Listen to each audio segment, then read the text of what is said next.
اقبال کے حوالے سے میں نے ایک واقعہ پڑھا تھا جس نے مجھے بہت حیران کیا۔ 1894 میں وہ داغ دہلوی کے شاگرد ہوئے اور خط و خطابت سے غزلیں بھیجتے تھے۔ ہاں، وہ داغ والا واقعہ۔ جی، داغ نے کچھ ہی عرصے بعد یہ کہہ کر انہیں فارغ کر دیا کہ اس لڑکے کو اصلاح کی ضرورت ہی نہیں ہے۔ مطلب یہ کتنی بڑی بات ہے۔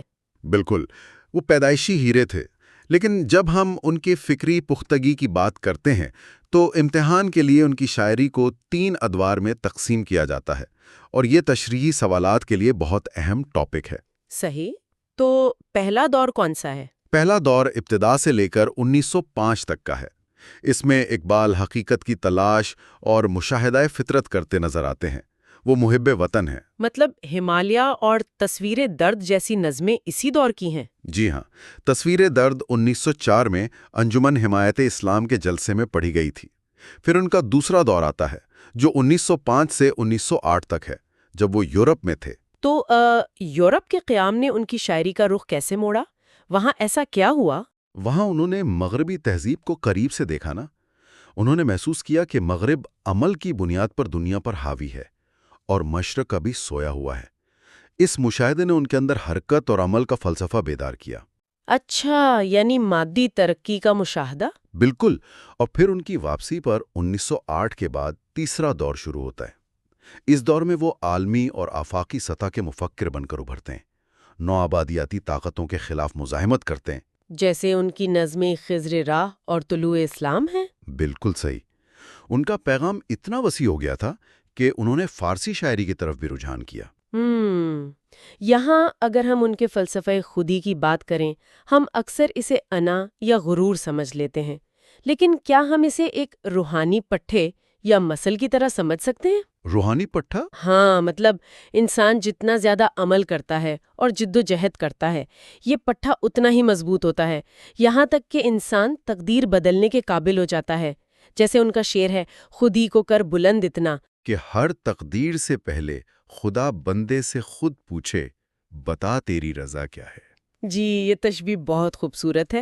اقبال کا کلام اسی عمل اور ارادے کا نام ہے۔ اور وہ مولانا رومی سے بھی تو بہت متاثر تھے نا؟ ہاں، رومی کو وہ پیر رومی اور خود کو مرید ہندی کہتے تھے۔ اس کے علاوہ امتحانی نقطہ نظر سے یاد رکھیں کہ وہ حضرت مجدد الفسانی اور جرمن مفکرین گوئٹے اور نیچے سے بھی متاثر تھے۔ صحیح۔ اچھا، کتابوں کے حوالے سے تو بانگ درا، بال جبریل اور ضرب کلیم سب کو یاد رہتی ہیں، لیکن نثری کتابوں میں اکثر طلباء الجھ جاتے ہیں۔ نثر واقعی ایک ٹرکی حصہ ہے۔ امیدواروں کو یاد رکھنا ہے کہ ان کی پہلی نثری تصنیف علم الاقتصاد ہے، جو معاشیات پر تھی۔ مطلب اکانومکس پر؟ جی، اور ایک اور انتہائی اہم تصنیف ان کے 6 انگریزی خطبات ہیں، جن کا اردو ترجمہ سید نذیر نیازی نے 1958 میں تشکیل جدید الہیات اسلامیہ کے نام سے کیا۔ تاریخوں کے حوالے سے یہاں سے بہت سوال آتے ہیں۔ زبردست۔ تو اب اس منظر نامے کو تھوڑا سا بدلتے ہیں۔ اقبال تو عالمی سطح پر جگا رہے تھے، لیکن ہندوستان کی اندرونی سیاست میں کیا ہو رہا تھا؟ اس کشمکش پر بھی تو کوئی لکھ رہا ہوگا نا؟ بالکل، اور یہاں سے قومی بیداری اور وطن پرستی کے شعراء کا ذکر آتا ہے۔ ان میں ایک بہت اہم نام چکبست لکھنوی کا ہے۔ پنڈت برج نارائن چکبست فیض آباد کے تھے اور پیشے سے وکیل تھے نا؟ جی ہاں، اور وہ بال گنگادھر تلک اور گوپال کرشن گوکھلے جیسے رہنماؤں سے شدید متاثر تھے۔ ان کی سب سے بڑی خوبی یہ تھی کہ انہوں نے ہندوستانی تلمیحات کو اردو نظم میں ڈھالا۔ مطلب جیسے ان کی نظمیں ہیں صبح وطن، آصف دولہ کا امام باڑہ اور رامائن کا ایک سین۔ بالکل، اور ان کا نقطہ نظر بہت زمینی تھا۔ ان کا مشہور شعر ہے، زندگی کیا ہے عناصر میں ظہور ترتیب، موت کیا ہے انہی اجزاء کا پریشان ہونا۔ ارے واہ، مطلب یہاں کوئی ماورائے فلسفہ نہیں، بالکل مادی اور زمینی حقیقت ہے۔ جی، اور امتحان میں اکثر یہ شعر دے کر شاعر کا نام پوچھا جاتا ہے۔ اچھا، چکبست کی اس سنجیدگی سے نکل کر اگر ذرا ہنگامے کی طرف چلیں تو سامنے آتے ہیں شبیر حسن خان، یعنی جوش ملیحہ بادی۔ اگر اردو ادب کا کوئی ایکشن ہیرو ہے تو وہ جوش ہیں۔ ایکشن ہیرو والی بات بالکل فٹ بیٹھتی ہے ان پر۔ ان کی نظموں کی روانی اور زور کی وجہ سے ہی انہیں 3 بڑے القابات دیے گئے ہیں۔ اور وہ القابات کیا ہیں؟ شاعر شباب، شاعر فطرت اور سب سے بڑھ کر شاعر انقلاب۔ امیدواروں کو یہ تینوں القابات میچ دا فالوئنگ کے لیے لازمی یاد رکھنے ہیں۔ صحیح، اور ان کے رسالوں کے نام بھی کلیم اور آج کل ہیں۔ کتابوں میں روح ادب، شعلہ و شبنم اور ان کی خود نوشت یادوں کی بارات شامل ہے۔ بالکل۔ اب اسی سیاسی بیداری کے سلسلے میں ایک نام جو بی پی ایس سی کے طلباء کے لیے بہت اہم ہے، وہ ہے سید کاظم علی، یعنی جمیل مظہری۔ جی، کیونکہ ان کا تعلق عظیم آباد یعنی پٹنہ سے تھا نا؟ ہاں، اور پٹنہ یونیورسٹی سے وہ وابستہ رہے۔ مقامی امتحانات میں مقامی شعراء پر خاص فوکس ہوتا ہے۔ انہوں نے مرثیے اور نظمیں لکھیں۔ ان کی تصانیف آثار جمیل اور فکر جمیل کو ضرور یاد رکھیں۔ صحیح ہے۔ یہاں میرے ذہن میں ایک سوال آ رہا ہے، جب پورا معاشرہ اتنے دباؤ میں تھا، اقبال اور جوش کا فلسفہ اور انقلاب چل رہا تھا، تو کیا شاعری صرف انہی بھاری موضوعات تک رہ گئی تھی؟ یہ بہت اچھا سوال ہے۔ ہوتا یہ ہے کہ جب حالات کا پریشر کوکر بہت زیادہ ہوتا ہے نا، تو ذہن فرار چاہتا ہے۔ انسان کو نرم گوشہ اور موسیقی بھی تو چاہیے ہوتی ہے۔ بالکل، اور شاید یہی وجہ ہے کہ اس دور میں خالص ہندی عروض اور موسیقی کے تجربات بھی ہو رہے تھے، جیسے عظمت اللہ خان کا کام۔ جی، عظمت اللہ خان، ان کا اردو نظم پر بہت بڑا احسان ہے۔ انہوں نے اردو شاعری کو فارسی کی بھاری بحروں سے نکال کر ہندی اوزان اور موسیقی سے جوڑ دیا۔ ارے واہ، مطلب انہوں نے اردو نظم کو عام ہندوستانی گیتوں جیسا بنا دیا۔ جی ہاں، ان کا شعری مجموعہ سریلے بول اس کی بہترین مثال ہے۔ یہ ایک تکنیکی کارنامہ ہے جس پر سیدھے آبجیکٹو سوالات بنتے ہیں۔ اچھا، اور اسی موسیقی اور غنائیت کو فن کی شکل دینے والے حفیظ جالندری بھی تو اسی دور کے ہیں۔ محمد حفیظ، جن کی کنیت ابو الاثر تھی۔ بالکل، حفیظ جالندری کا شاہ نامہ اسلام ایک مارکت الآرا کارنامہ ہے جو 4 جلدوں میں ہے۔ حجم اور تصنیف دونوں کے لحاظ سے یہ امتحان میں پوچھا جا سکتا ہے۔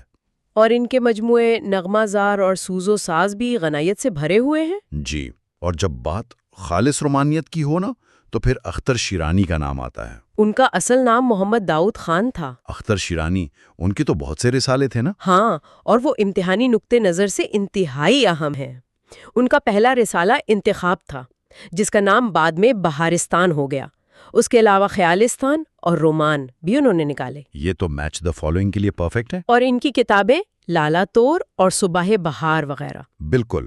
تو اب اگر ہم اس پوری بحث کو سمیٹیں اور طلباء کو کوئک ریویژن نوٹس دیں، تو سب سے پہلی حکمت عملی یہ ہونی چاہیے کہ وہ قلمی اور اصل ناموں کی لسٹ بنائیں۔ یعنی درگاہ صاحب سرور جہاں آبادی، شبیر حسن خان جوش، سید علی حیدر نظم طبع طبائی اور سید کاظم علی جمیل مظہری، رائٹ؟ بالکل جی، اور داؤد خان اختر شیرانی۔